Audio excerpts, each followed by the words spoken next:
Sa gawa tayo ng bed para sa taniman ng pechay. O, gawa tayo.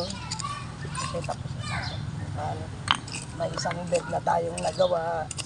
Kaya, tanim tayo. Habang walang ginagawa, nagtatanim. So, ginagawa tayo ng bed para sa taniman natin ng pechay.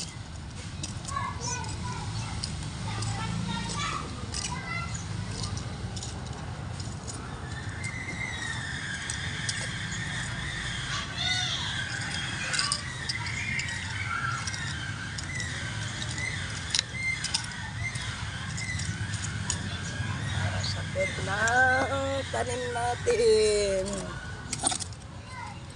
Kahit hindi gawan na sana ng ganito, kaya lang mas maganda pag may ganito. Mas magandang tingnan.